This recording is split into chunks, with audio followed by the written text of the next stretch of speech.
Hello, my beautiful souls. Welcome back to my channel. Please like, share, and subscribe my channel. Thank you.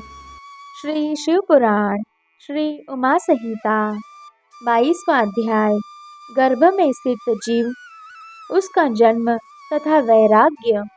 व्यास जी बोले, हे महर्षि, आपने हमारी बहुत सी जिज्ञासाओं को शांत किया है।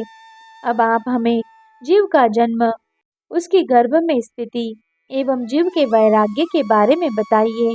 महामुनि व्यास जी के प्रश्न सुनकर सनत कुमार जी बोले, हे मुने, हमारे शरीर की पुष्टि रस एवं मैल से हुई है।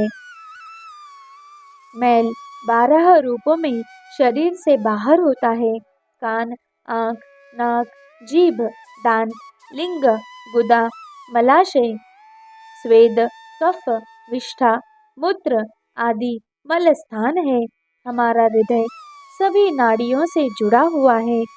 इसी के द्वारा शरीर में रस पहुँचता है।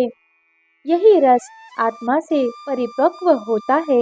जब यह रस पकता है तो सर्वप्रथम त्वचा का निर्माण होता है और त्वचा शरीर से लिपट जाती है।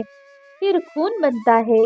तत्पश्चात रोम, बाल, स्नायु, अस्थि, मज्जा पैदा होते हैं। ऋतुकाल में स्त्रियों के शरीर में प्रवेश वीर्य शरीर का निर्माण करता है। 1 दिन में कलिल, 5 दिन में बबुला, 7 रात्रि में मांस पिंड बन जाता है। धीरे धीरे समय के साथ साथ जीव के अंग बनते जाते हैं। इसी प्रकार जीव अपनी माता के गर्भ में बढ़ता है और उसका विकास होता है। अपनी माता द्वारा खाए गए भोजन के रस से ही उसे भी भोजन मिलता है। इसी प्रकार अपनी माता के गर्भ में पलता हुआ जीव अपने बारे में विचार करता है। उसे सुख दुख की प्राप्ति भी अपने पूर्व जन्मों के कर्मों के अनुसार होती है।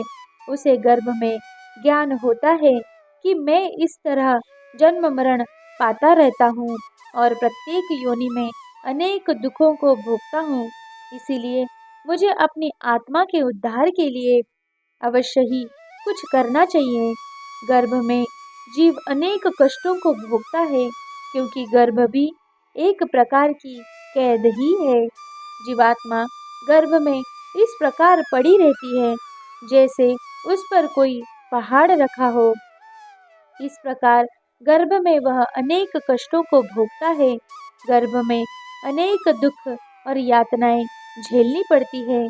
तभी तो धर्मात्मा 7वें माह में ही जन्म लेते हैं और पापी 9 महीने तक गर्भ की परेशानियों को और कष्टों को झेलते हैं।